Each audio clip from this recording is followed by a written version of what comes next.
తల్లి కూతుళ్ళిద్దరూ చాలా బాగా యాక్ట్ చేస్తున్నారు. మరి ముఖ్యంగా మనం వెళ్ళేలోపే ఆ ఫోటోని భలే మాయం చేశారు. ఏం చేస్తాం పాపా, ఏదైనా సాక్ష్యం దొరికినదంటే మాట్లాడొచ్చును. ఆ పాప చూస్తే చాలా ముద్దురు మాదిరి ఉండదు, ఎప్పటికప్పుడు చాలా జాగ్రత్త పడతా ఉండదు. ఎన్ని రోజులు తప్పించుకుంటుంది? మనకు వాళ్ళ మీద అనుమానం వచ్చిందని అర్థమైపోయింది కాబట్టి వాళ్ళిప్పుడు మరింత జాగ్రత్తగా ఉంటారు. అందుకే మనం కొన్ని రోజులు సైలెంట్గా ఉండిపోదాం. మనం పట్టించుకోకుండా ఉన్నప్పుడు తనకు ధైర్యం వస్తుంది. ఆ ధైర్యమే తప్పు చేయిస్తుంది. ఆ తప్పే మనకి సాక్ష్యం చూపిస్తుంది. ఏమైనా నువ్వు బాగా తెలివైందాను పాపా. నా తెలివి గురించి నువ్వే సర్టిఫికెట్ ఇవ్వాలి. మరి ఏమో పోబా, నిన్ను పొగిడినా కూడా తప్పుగా అనిపిస్తూ ఉండదు నీకు. ముందు పద. సరే పోదాం పద.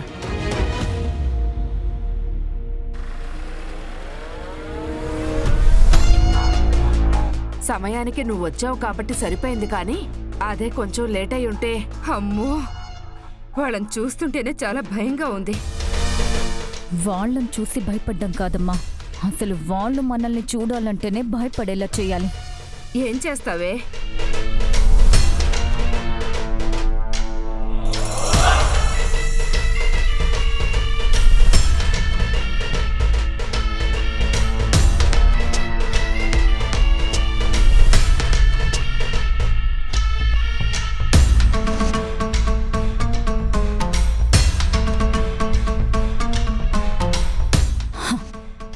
ఎక్కడా ఎవ్వరికి ఎలాంటి అనుమానం రాకూడదు. ఏం జరిగిందనేది వాడికి కూడా తెలియకూడదు.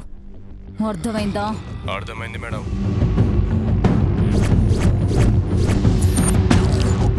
ఏం చేస్తున్నావే నువ్వు? ఆ చిరంజీవి గాడికున్న ఏకైక బలహీనత మందు అని అందరూ అనుకుంటున్నారు. కాదమ్మా, వాళ్ళమ్మ మీదున్న ప్రేమ. అయితే ఆ ప్రేమనే అడ్డం పెట్టుకుంటాను. ఈ మధ్యనే చిరంజీవి గాడు వాళ్ళమ్మ మీద ఒట్టేసి నేను తాగను అని మాటిచ్చాడంట. మళ్ళీ తాగాడు అంటే ఇంట్లో నిమిషం కూడా ఉండడానికి వీల్లేదని వాళ్ళ నాన్న అన్నాడంట. వాడు ఏ విషయంలో అయినా మాట తప్పుతాడు, కానీ తల్లి విషయంలో మాత్రం మాట తప్పడు. మాట తప్పాడో వాణ్ణి ఇంట్లో నుంచి బయటికి గెంటేయడం పక్కా. అప్పుడు ఆ విజయశాంతి గదిలో కూర్చొని ఏడవడం తప్ప ఇంకేమీ చేయలేదు. ఏం ఆలోచిస్తున్నావే నువ్వు? ఆ కృష్ణరాజుని ఏం చేయాలి, ఎలా నాశనం చేయాలని ఆలోచించడానికి చెప్తుంటే బుద్ధి లేకుండా వాడి కొడుకుని ఏం చేద్దాం, వాడి కోడల్ని ఏం చేద్దామా అని ఆలోచిస్తావంటే నువ్వు. మన కుటుంబం నాశనం అవడానికి కారణం వాడు. మీ నాన్న ఈ లోకంలో లేకుండా పోవడానికి కారణం వాడు. ఇన్నేళ్లు నువ్వు తండ్రి లేని బిడ్డలా బ్రతకడానికి కారణం వాడు. నిండు ముత్తైదువులా బతకాల్సిన నేను నుదుటిన ఎంత కుంకుమ పెట్టుకునే భాగ్యం లేకుండా చేసింది వాడు.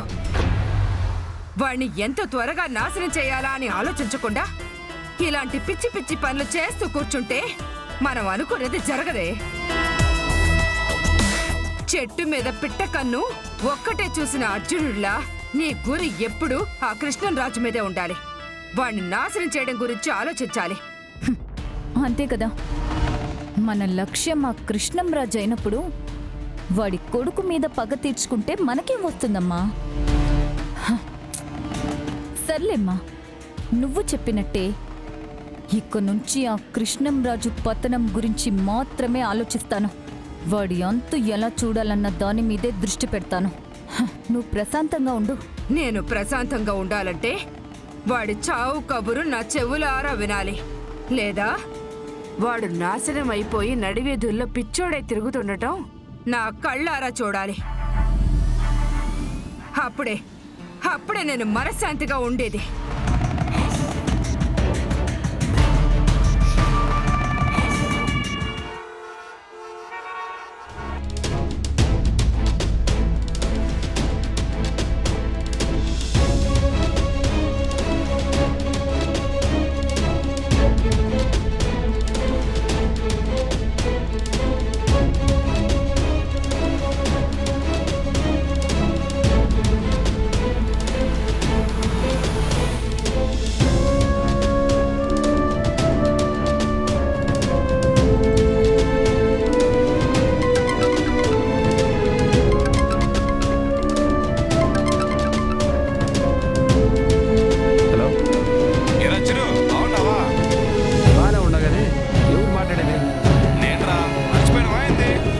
ఉంటారా ఇట్లా మర్చిపోతే?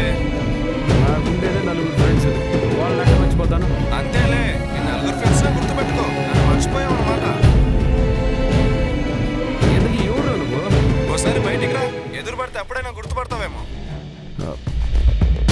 ఓ పాప, ఎవరు ఫ్రెండ్ అంట? నా మతికైతే రావట్లా. వాడు బయట ఉన్నాను రమ్మంటా ఉన్నాడు. పోయి మాట్లాడొస్తా, నువ్వు వెళ్ళిపో.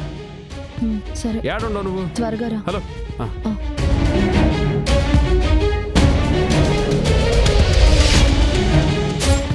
ఏమరా, ఎవరంటే చెప్పరాదు? ఇట్ట మర్చిపోతే ఎట్టారా? నాకేం గుర్తు రావట్లేదురా. ఆ రోజు కూర్చొని తాగినాం కదా. యా రోజు? నాకేం గుర్తు రావట్లేదురా. యాడ్రా, యాడ కనిపించట్లేదే. నేను బయటే ఉన్నాను, వచ్చేస్తున్నాను బయటికి. ఏయ్!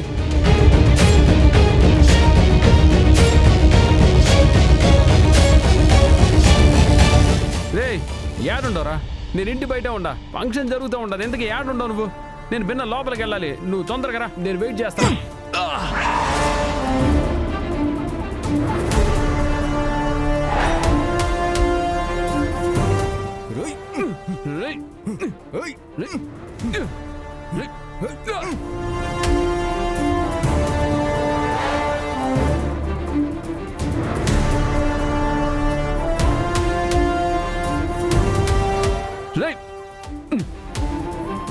ఎవరురా మీరంతా?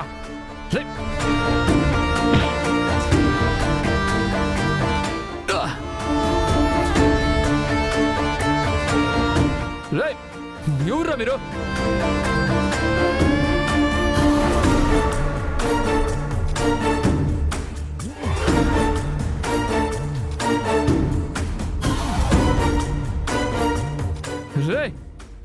ఏందిరా?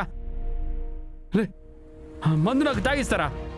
రే వద్రా, రే రే వద్రా, మా అమ్మ మీద ఒట్టేసినాను రా. రే రే రే రే